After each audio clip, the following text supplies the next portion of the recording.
Police academy director అభిలాష బిస్ నాయకత్వంలో వారి శిక్షణ ఆధ్వర్యంలో ఈరోజు సబ్ ఇన్స్పెక్టర్లు, రిజర్వ్ సబ్ ఇన్స్పెక్టర్లు, ఏఎస్ఐలు 500 మందికి పైగా శిక్షణ పొంది రేపటి నుండి 4 కోట్ల తెలంగాణ ప్రజల సేవకు బయలుదేరుతున్న మీ అందరికీ మనస్ఫూర్తిగా శుభాకాంక్షలు తెలియజేస్తున్నా.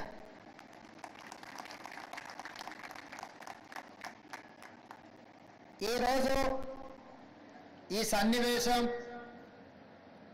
మీతో పాటు నాకు కూడా ఒక మధుర జ్ఞాపకం. ఏ తెలంగాణ యువత ప్రాణ త్యాగాలు చేసి తెలంగాణ రాష్ట్రాన్ని సాధించుకున్నారో, ఆ సాధించుకున్న రాష్ట్రంలో లక్షలాది మంది నిరుద్యోగ యువకులు ఉద్యోగ ఉపాధి అవకాశాలు సాధించుకున్న రాష్ట్రంలో తమకు తప్పకుండా అవకాశాలు వస్తాయని భావిస్తున్న సందర్భంలో దాదాపుగా 9 సంవత్సరాలు అనుకున్న ఆకాంక్షలు నెరవేరక ప్రజలలో, ముఖ్యంగా తెలంగాణ ఉద్యమకారులలో, తెలంగాణ విద్యార్థులలో పెళ్ళుబికిన అసంతృప్తి డిసెంబర్ 3, 2023 నాడు ప్రజాపాలన తెలంగాణ రాష్ట్రంలో ఆవిర్భవించింది. ఆ ప్రజాపాలన ప్రజలకు అందుబాటులో ఉండి ప్రజల అవసరాలను తీరుస్తూ, ప్రజల యొక్క ఆవేదన వింటూ, ఆలోచనలు పంచుకుంటూ ఈ తెలంగాణ రాష్ట్రాన్ని పునర్నిర్మించుకోవాలన్న ఆలోచనతోటి ప్రభుత్వం ఏర్పాటు చేసిన 90 రోజులలో 30,000 పైచిలకు నిరుద్యోగ యువకులకు ఉద్యోగ అవకాశాలు ఏ ప్రాంగణంలో అయితే మేము ప్రమాణ స్వీకారం చేసినామో అదే ఎల్బీ స్టేడియం ప్రాంగణంలో 30,000 మంది తెలంగాణ నిరుద్యోగ యువకులకు ఉద్యోగ పత్రాలు అందించి మీరెన్నుకున్న ప్రభుత్వం మీ సేవలో నిమగ్నమై ఉంటుంది అని చెప్పి మీకందరికీ విశ్వాసం కల్పించే ప్రయత్నం చేసినాం.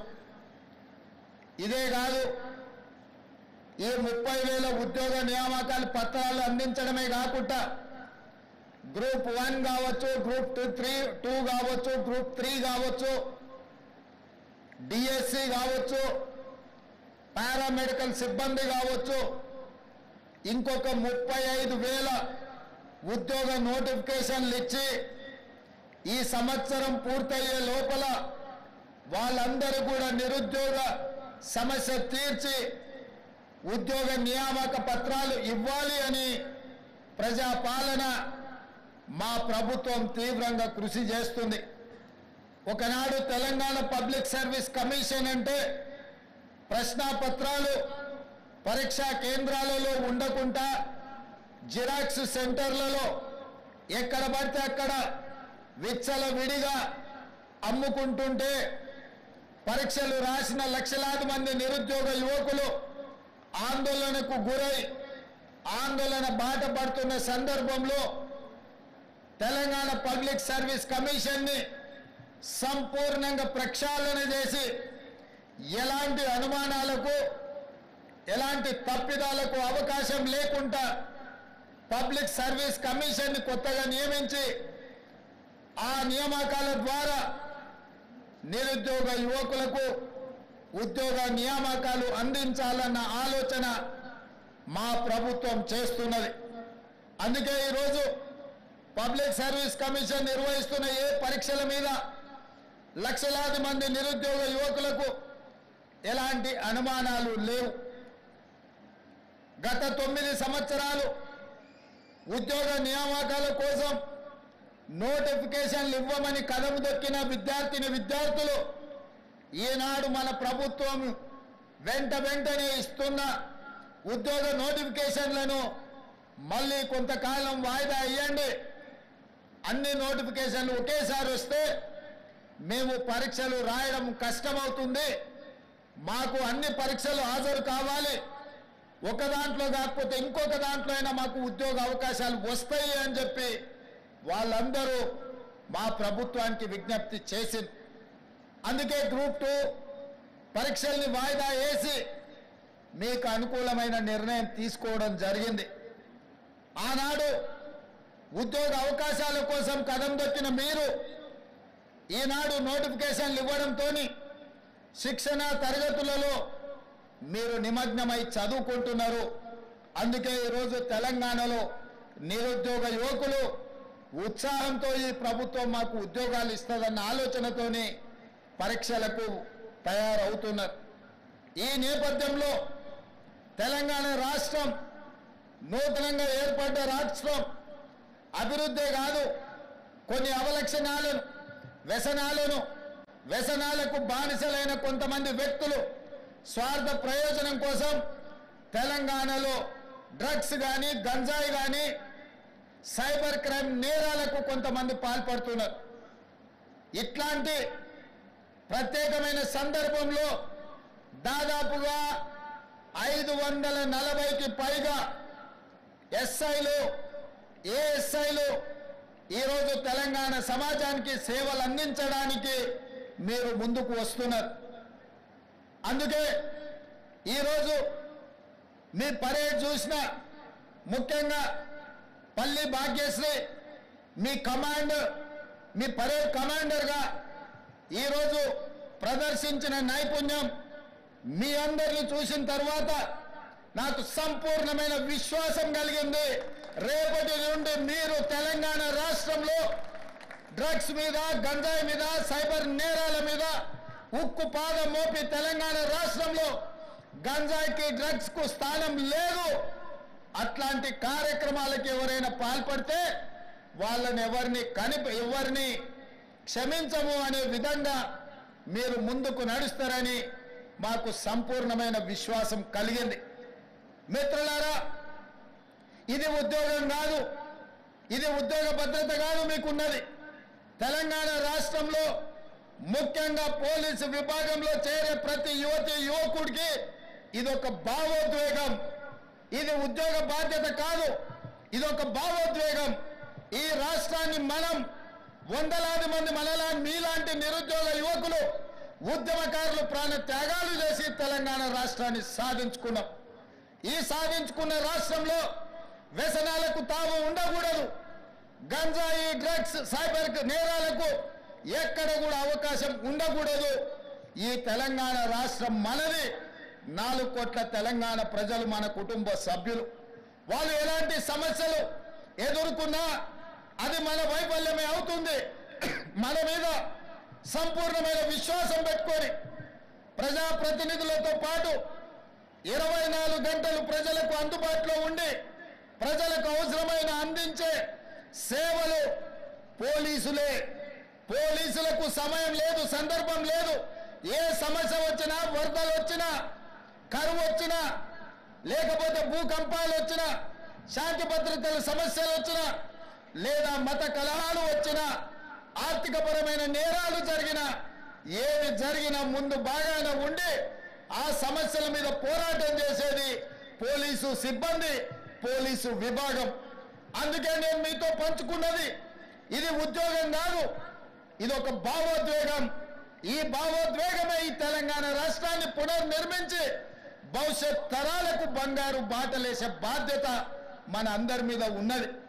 అందుకే ఈరోజు తెలంగాణ రాష్ట్రంలో ఒక పక్కన నిరుద్యోగ సమస్యను పరిష్కరిస్తూ ఇంకొక పక్కన విదేశీ పర్యటనలకు వెళ్ళి జాతీయ అంతర్జాతీయ స్థాయిలో తెలంగాణ రాష్ట్రానికి వేలాది కోట్ల రూపాయల పెట్టుబడులు తీసుకొచ్చి పరిశ్రమలను స్థాపించి ఆ పరిశ్రమల ద్వారా లక్షలాది మంది నిరుద్యోగ యువకులకు ఉద్యోగ ఉపాధి అవకాశాలు కల్పించాలన్న ఆలోచన మన ప్రభుత్వం చేస్తున్నది.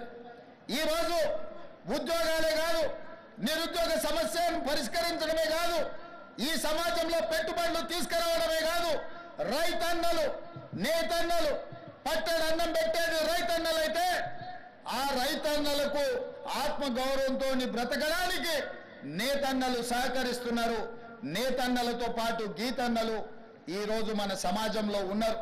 కుల వృత్తులు చేతి వృత్తులను బలోపేతం చేస్తూ ఆ వృత్తులను ఆదుకుంటూ ఈనాడు తెలంగాణ రాష్ట్రంలో 8 నెలల్లోనే సరిగ్గా 27 రోజుల్లో 18,000 కోట్ల రూపాయలు రైతు రుణమాఫీ చేసి 22,22,687 మంది రైతుల ఖాతాలో 18,000 కోట్ల రూపాయలు వేసిన చరిత్ర ఈ దేశంలోనే మొట్టమొదటిది.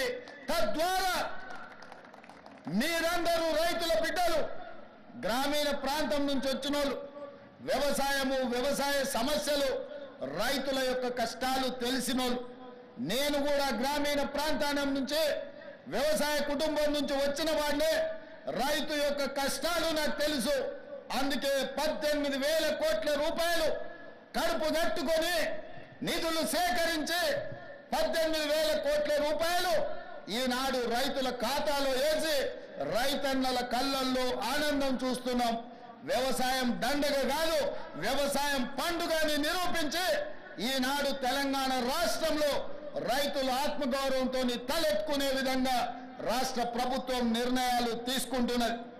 ఇవాళ ఈ తెలంగాణ రాష్ట్రం పచ్చగా ఉండాలన్నా, పసిడి పంటలు పండాలన్నా ప్రాజెక్టులతో పాటు చెరువులను కుంటలను కాపాడుకునే బాధ్యత మన మీద ఉన్నది. నిన్న మన మీరందరూ చదివి ఉండొచ్చు, చూసి ఉండొచ్చు. రేవంత్ రెడ్డి గారికి ఏమొచ్చిందయ్యా, హైడ్రా పేరు మీద మీ చెరువుల్లో విలాసవంతమైన విల్లాలు కట్టుకుంటే ఆయన నేల గూలుస్తున్నాడు అని. నేను ఒక్క మాట అడగదలుచుకునే వేదిక మీద నుంచి తెలంగాణ ప్రజల్ని, ముఖ్యంగా హైదరాబాద్ నగర వాసులని, 1908లో ఈ మహానగరం మీద వరదలు ఉప్పెనై కమ్మేస్తే వేలాది మంది ప్రాణాలు కోల్పోతే ఆనాటి నిజాం సర్కార్ మోక్షగుండం విశ్వేశ్వరయ్యను ఆర్కిటెక్ట్ గా నియమించి 100 కోట్ల రూపాయల నాడు ఖర్చు పెట్టి ఉస్మాన్ సాగర్, హిమాయత్ సాగర్ ను నిర్మించిండ్రు. అనంతగిరి కొండల నుంచి వచ్చే వరదల్ని నిలువరించిన నీళ్లను ఈ మహానగరానికి తాగునీటి వసతులుగా ఏర్పాటు చేసింది. ఒకనాడు ఎక్కడి నుంచి హైదరాబాద్ నగరానికి తాగునీళ్ళు వచ్చేది కాదు. ఉస్మాన్ సాగర్, హిమాయత్ సాగర్ నుంచే లక్షలాది మంది హైదరాబాద్ బిడ్డలకు తాగడానికి నీళ్లు ఇచ్చారు. హైదరాబాద్ దాహార్తిని తీర్చిన ప్రాజెక్టులు గండిపేట, హిమాయత్ సాగర్.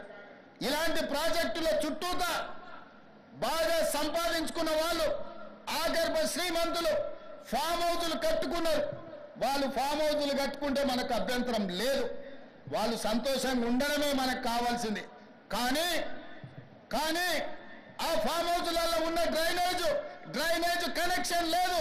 వాళ్ళ డ్రైనేజ్ తీసుకొచ్చి గండిపేట నీళ్ళలో కలిపిండ్రు. వాళ్ళు వాడిన డ్రైనేజ్ నీళ్లు గండిపేట నీళ్ళలో కలిస్తే ఆ నీళ్లు తాగడానికి నగరానికి ఇస్తున్నాం. నేను అడుగుతున్న మిత్రులారా, ఇవాళ మీరు చెప్పండి, ఎవరో బలిసినోడు కట్టుకున్న ఫామ్ హౌస్ డ్రైనేజ్ నీళ్లు గండిపేట తాగి నీళ్ళలో కలుస్తుంటే ఆ నీళ్ళని నగర ప్రజలకు తాగడానికి ఇస్తే ముఖ్యమంత్రిగా నేను వైఫల్యం చెందినట్టు కాదా? ఒక్కసారి ఆలోచన చెయ్యండి. భవిష్యత్ తరాలకు అందించాల్సిన బాధ్యత చెరువులు, కుంటలు, నాలాలను ఎవడెవడో ఆక్రమించుకుంటే వాళ్ళ ఆక్రమణలో చెరబడితే ఇవాళ నగరం మీద ఉప్పెనై వరదలు వస్తున్నాయి. ఆ వరదలు ఎక్కడికి వెళ్తున్నాయి? బస్తీలో ఉన్న పేదోళ్ళ ఇళ్లకు పోతున్నాయి. పేదోళ్ళు జీవితకాలం కష్టపడి సంపాదించుకున్న ఫ్రిడ్జ్, టీవీ, మంచము, బట్టలు, కట్టుకున్న బట్టలతో సహా అర్ధరాత్రి పూట వాళ్ళ ఇళ్లకు నీళ్లు వస్తే తడిసి ముద్దయి అనాథలాక రోడ్డు మీద నిలబడాల్సిన పరిస్థితులు వచ్చినాయి. మున్నేరు వాగు పక్కన ఖమ్మంలో అయినా, వరంగల్ జిల్లాలో అయినా, హైదరాబాద్ నగరంలో అయినా, కృష్ణానది ఒడ్డున మునిగే ప్రాంతాలైనా దుర్మార్గులు ఆక్రమించుకున్న చెరువుల వల్లనే ఇవాళ వరదలు వస్తున్నాయి. అందుకే హైడ్రాను ప్రారంభించడం, హైడ్రా స్పెషల్ టాస్కే ఈ చెరువులను ఆక్రమించిన వాళ్ళను చెరబట్టాలని, చెరబట్టిన వాళ్ళ నుంచి విడిపించాలని, అలాంటి వాళ్ళను అవసరమైతే చెరసాలకు తోలాలనేది నా ప్రభుత్వ విధానం. అందులో ఎంత గొప్ప వ్యక్తులున్నా, ఎంత మహామహులున్నా వాళ్ళు చెరువులను వదలక తప్పదు. అందుకే ఈ వేదిక మీద నుంచి గొప్ప వ్యక్తులకు నేను విజ్ఞప్తి చేస్తున్నా, అయ్యా ఆక్రమించుకున్న చెరువులను మీరే వదలండి, గౌరవంగా పక్కకు తప్పుకోండి, నీటిపారుదల శాఖకు అప్పగించండి, మీకేం కావాలనో పోయి దూరంగా కట్టుకోండి. లేకపోతే ఉన్న పలంగా నేల మట్టం కూలుతాయి, కూలగొట్టే బాధ్యత నేను తీసుకుంటా.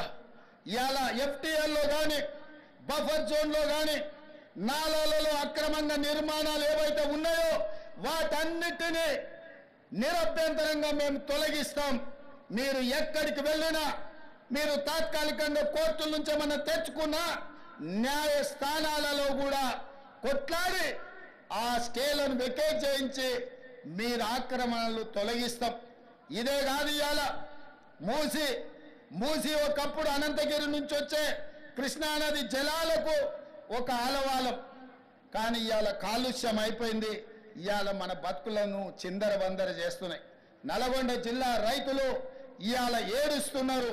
హైదరాబాద్ నగరంలో నుంచి వచ్చిన కాలుష్యం నల్గొండ ప్రజలకు చేరుతుంది. అక్కడ పంటలు కూడా విషమయమైపోయినాయి. మా కోమటిరెడ్డి వెంకటరెడ్డి గారు పదే పదే నా దృష్టికి తీసుకొచ్చి నల్గొండకు వస్తున్న కాలుష్యాన్ని నియంత్రించండి, మూసిని ప్రక్షాళన చెయ్యండి అని. అందుకే కేంద్ర ప్రభుత్వ సహకారంతో మూసి ఆక్రమణలు తొలగించి మూసిని ప్రక్షాళన చేసి ఒక అద్భుతమైన మూసి రివర్ డెవలప్మెంట్ ఫ్రంట్ ను అభివృద్ధి చేసి పేదవాళ్ళకు అక్కడ వ్యాపారాలు చేసుకోవడానికి అవసరమైన అవకాశాలు కల్పిస్తాం. మరి ఇవాళ మూసి పరివాహక ప్రాంతంలో పేదలు ఆక్రమించుకొని ఉన్నారు, జిల్లాల నుంచి వచ్చి ఇల్లు కట్టుకొని ఉన్నారు, రూపాయి కూడబెట్టి గుడిసెలేసుకొని బ్రతుకుతున్నారు. వాళ్ళ పట్ల మానవత్వంతో వ్యవహరిస్తుంది ప్రభుత్వం. మూసి నాలలో ఉన్న శాశ్వత నివాసదారులు ఎవరైతే ఉన్నారో వాళ్ళందరికీ డబుల్ బెడ్రూమ్ ఇల్లు ఇచ్చే బాధ్యత ఈ రాష్ట్ర ప్రభుత్వం తీసుకుంటుంది. దాదాపుగా 11,000 మంది అక్కడ ఇల్లు ఉన్నాయి. ప్రతి వాడికి 11 కాదు, అవసరమైతే 12,000 మంది అయినా ప్రతి వాడికి డబుల్ బెడ్రూమ్ ఇల్లు ఇచ్చి వాళ్ళని ఆత్మగౌరవంతో బ్రతకటట్టు ఈ ప్రభుత్వం పునరావాసం కల్పిస్తుంది. అట్లాంటి కార్యక్రమాలలో ఇవాళ శిక్షణ పొందిన ఈ ఎస్ఐలు ప్రజల సహకారం కోసం మీరు బాధ్యత తీసుకోవాలి. అదేవిధంగా ఎక్కడైతే ఆక్రమించుకున్నారో మూసీలు, ఎఫ్టీఎల్, బఫర్ జోన్, నాలాలో ఉన్న వాళ్ళు తొలగించండి. ప్రభుత్వ భూముల్లో లేకపోతే ప్రైవేట్ భూముల్లో అనుమతి లేకుండా కట్టుకున్న వాళ్లకు వాళ్ళని ఏదైనా రెగ్యులరైజ్ చేయడానికి స్కీమ్ ఉంది. కానీ ఎఫ్టీఎల్, బఫర్ జోన్, నాలాల వాటికి రెగ్యులరైజేషన్ స్కీమ్ లేదు.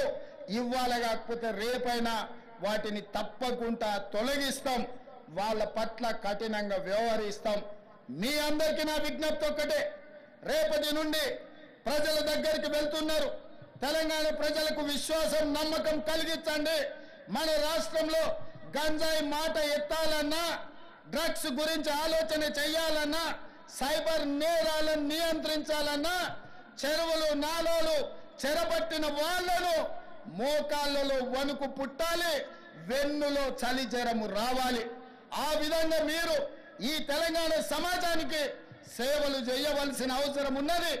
నేను మిమ్మల్ని అడుగుతున్న ఒకే ఒక్క మాట, మీరు ఈ బాధ్యత తీసుకోండి. ఇది మన తెలంగాణ, మన తెలంగాణను రక్షించుకునే బాధ్యత మన మీద ఉన్నది. నేను వేరు, మీరు వేరు కాదు. వాళ్ళు నేరగాళ్ళు, ఆ నేరగాళ్లను పట్టుకొని అడ్డు తొలగించే బాధ్యత మీది, నాది. ఈ వేదిక మీద ఉన్న పెద్ద అధికారులది. పెద్ద అధికారులు మేము ఆదేశాలు ఇస్తాం, కింద అమలు చేయాల్సిన బాధ్యత మాత్రం మీదే. అందుకే ఈనాడు ట్రైనింగ్ నుంచి శిక్షణ పొంది 9-10 నెలలు శిక్షణ పొందిన మీరందరూ తెలంగాణ సమాజానికి సేవలు అందించబోతున్నారు. తెలంగాణ ప్రజలకు విశ్వాసం కల్పించండి. ఇది ఉద్యోగం కాదు, ఇది భావోద్వేగం.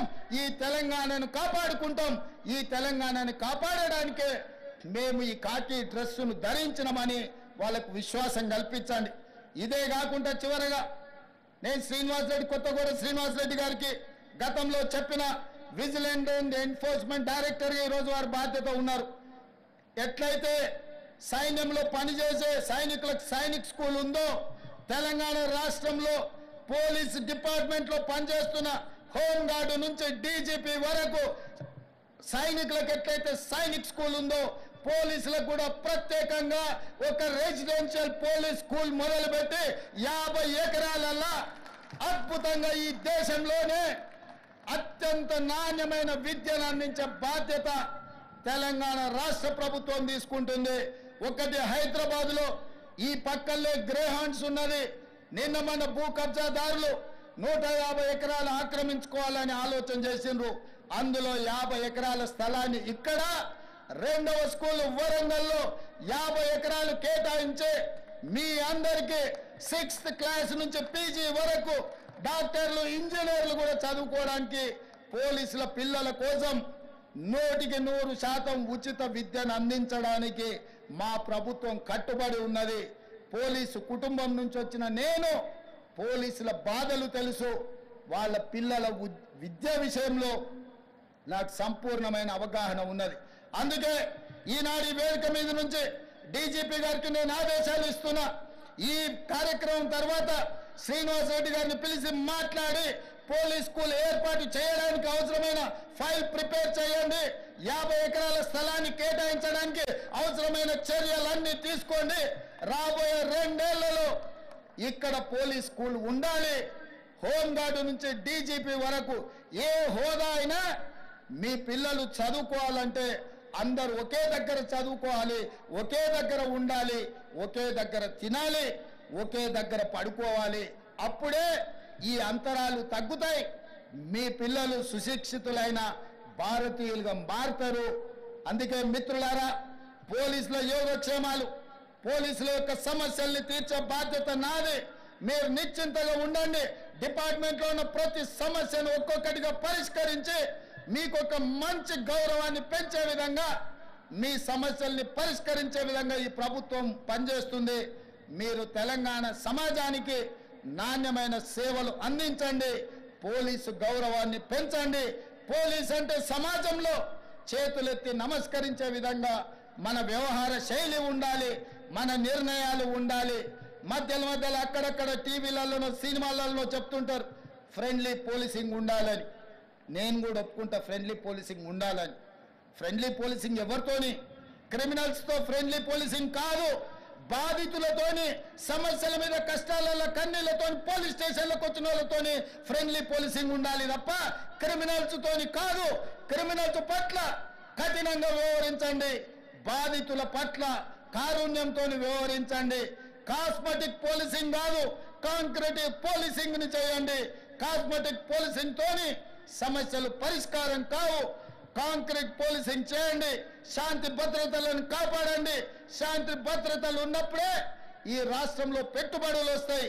పెట్టుబడులు వస్తేనే నిరుద్యోగ యువతి యువకులకు ఉద్యోగ ఉపాధి అవకాశాలు వస్తాయి. తెలంగాణ రాష్ట్రమే ఈ దేశానికి ఒక మోడల్గా కావాలి. నిన్న సైబర్ నేరాలలో దేశంలోనే ఒక ఆదర్శంగా తెలంగాణ రాష్ట్రం ఉందని కేంద్ర హోంశాఖ మంత్రి అమిత్ షా గారు తెలంగాణ రాష్ట్రానికి రివార్డు ఇవ్వడం జరిగింది. ఆ శాఖను కూడా మనస్ఫూర్తిగా అభినందిస్తూ ఇంత మంచి కార్యక్రమాన్ని ఏర్పాటు చేసి ఇందులో మిమ్మల్ని అందరినీ కలుసుకొని రేపటి భవిష్యత్తు గురించి చర్చించుకోవడానికి అవకాశం కల్పించిన ప్రతి ఒక్క సిబ్బందికి, ఈ కార్యక్రమంలో పాల్గొన్న ప్రజాప్రతినిధులు, స్థానిక ఎంపీ విశ్వేశ్వరరెడ్డి గారు, ఎమ్మెల్సీ మహేందర్ రెడ్డి గారు, అదేవిధంగా స్థానిక ఎమ్మెల్యే ప్రకాష్ గౌడ్ గారు, అదేవిధంగా డీజీపీ గారు, ఇతర ప్రజాప్రతినిధులు, ఈరోజు పాసింగ్ అవుట్ పరేడ్ చేస్తున్న ఈ సిబ్బంది యొక్క తల్లిదండ్రులు, వాళ్ళ కుటుంబ సభ్యులు వచ్చిన వాళ్ళందరికీ మనస్ఫూర్తిగా శుభాకాంక్షలు తెలియజేస్తూ